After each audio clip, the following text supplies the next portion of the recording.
Ya, baik pada materi hari ini, lewat video ini saya akan menyampaikan materi tentang IPsec, yaitu IP security.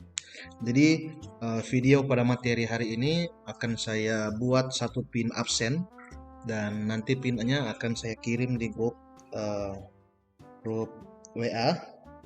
Jadi harap semuanya bisa mengisi pin absen, dan terutama juga yang paling penting adalah mengikuti materi dari video kali ini yang akan saya ajarkan untuk proses bagaimana bisa materi ini tentang IP security ini dapat saya sampaikan, dan untuk Anda yang sedang mengikuti mata kuliah ini, dan materi mata kuliah ini akan berpengaruh nanti pada saat soal pelaksanaan ujian semester, dan ujian tersebut akan saya berikan soal-soal dari materi-materi yang sudah saya berikan, baik kuliah kita dari Zoom atau dari materi-materi video yang saya buat saat ini. Ya, materi hari ini yang kita angkat tentang IP security. Nah, seperti yang kita ketahui bersama, IP adalah singkatan dari Internet Protocol ya. Jadi IP security adalah protokol yang digunakan untuk mengamankan transmisi datagram dalam sebuah internet network berbasis TCP/IP. Jadi IPsec ini mendefinisikan beberapa standar untuk melakukan enkripsi data. Berbicara soal enkripsi, kita akan teringat kembali tentang temannya enkripsi, yaitu deskripsi. Encrypt dan descript. Di mana encrypt itu adalah proses menyembunyikan data dari data yang aslinya lewat kata-kata, lewat tulisan huruf simbol yang saling bercampur baur, dan descript adalah mendefinisikan kembali data yang di-encrypt. Dan juga integritas pada data lapisan kedua dalam DARPA reference model. Sebentar saya akan sampaikan bagaimana apa yang dimaksud dengan encrypt pada IP ya. IPsec ini melakukan enkripsi terhadap data pada lapisan yang sama pada protokol IP. Nah, kalau masih bingung apa itu IP itu, silakan buka Google, cek bagaimana melihat IP komputer masing-masing. Karena IP itu yang memberikan identitas jaringan pada komputer Anda. Otomatis IP yang Anda miliki saat ini berbeda dengan IP komputer yang ada di teman Anda. Dengan komputer yang di mana saja. Pasti berbeda. Karena itu adalah identitas. Sama seperti manusia. Si A dan si B memiliki identitas yang berbeda. Nah, andaikan dia punya IP yang sama, dia punya satu hal lagi pembeda. Nah, yang disebutkan dengan MAC address. Sama juga dengan IP ini. Nah, jadi IP dengan menggunakan teknik tunneling untuk mengirimkan informasi melalui jaringan internet atau dalam jaringan intranet secara aman. IPsec didefinisikan oleh Badan Internet Engineering (ITF) dan implementasikan di dalam banyak sistem operasi seperti Windows 2000, dan adalah sistem operasi bersama dari Microsoft yang mendukung IPsec. IPsec diimplementasikan pada lapisan transport dalam OSI (Operating System Reference Model) untuk melindungi protokol IP dan protokol-protokol yang lebih tinggi dengan menggunakan beberapa kebijakan keamanan yang dapat dikonfigurasikan untuk memenuhi kebutuhan keamanan pengguna atau jaringan. IPsec umumnya diletakkan sebagai sebuah lapisan tambahan di dalam stack protokol, dalam tumpukan ya protokol, yang diatur oleh setiap kebijakan keamanan yang diinstalasikan dalam setiap mesin komputer, dan dengan sebuah skema enkripsi yang dapat dinegosiasikan antar pengirim dan penerima. Kebijakan-kebijakan keamanan tersebut berisi kumpulan filter yang diasosiasikan dengan kelakuan tertentu.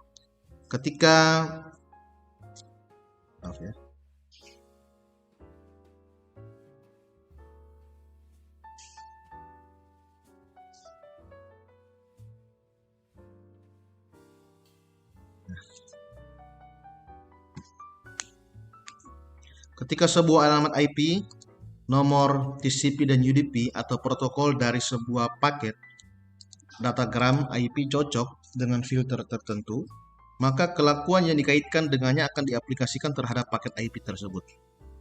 Dalam sistem operasi Windows XP dan Windows Server, ingat ya, kita punya Windows XP dan Windows Server. Sampai sekarang ada Windows Server. Windows XP sekarang sudah melangkah ke Windows 10, 11, dan seterusnya. Tapi kalau Windows Server masih ada. Dan ada juga yang masih menggunakan Windows Server 2003. Perbedaan dari Windows XP dan Windows Server ini, Windows Server ini agak ringan ya. Tampilannya agak sederhana tapi dia agak ringan. Dan proses setting networking di dalamnya begitu komplit. Dan dia lebih cenderung main ke konsol ya. Kalau XP hanya untuk Home Edition. Kebijakan keamanan tersebut dibuat dan ditetapkan pada level domain Active Directory atau pada host individual yang menggunakan snap-in.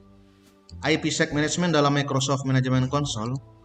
Kebijakan IP tersebut berisi beberapa peraturan yang menentukan kebutuhan keamanan untuk beberapa bentuk komunikasi. Peraturan-peraturan tersebut digunakan untuk memulai dan mengontrol konsumsi yang aman berdasarkan sifat lalu lintas IP, sumber lalu lintas tersebut, dan tujuannya. Peraturan-peraturan tersebut dapat menentukan metode-metode autentikasi dan negosiasi, atribut link, dan jenis koneksi. Jadi, yang perlu kita ketahui bersama, walaupun komputer di dunia ini banyak sekali, IP kita ini memiliki IP yang berbeda-beda.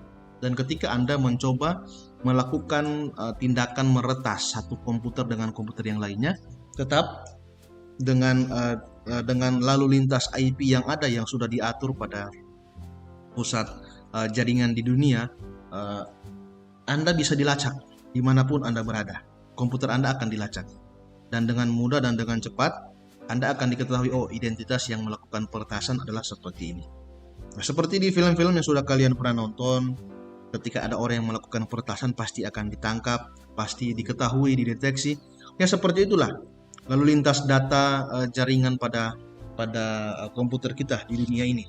Jadi untuk melakukan proses teknik hacking atau cracking pada salah satu sistem, kita harus berhati-hati. Kita harus berhati karena sejauh apa kemampuan kalian, komunitas jaringan yang ada di dunia ini sudah membuat teknik untuk membackup setiap tindakan yang dilakukan oleh kita. Nah, kalau tindakan-tindakan yang kita lakukan hanya untuk koneksi di dunia pendidikan, hanya untuk dunia usaha, itu hal yang wajar. Tapi ketika mereka menemukan satu keganjalan, ada peretasan satu sistem perusahaan besar, mereka akan mendeteksi, oh, siapa sih yang akses ini? Dari negara mana, dari kota mana, dari alamat mana, kecamatan, lingkungan yang ada, itu akan didapat. Ya, karena komputer kita memiliki IP yang berbeda-beda. Kita memiliki identitas kita masing-masing.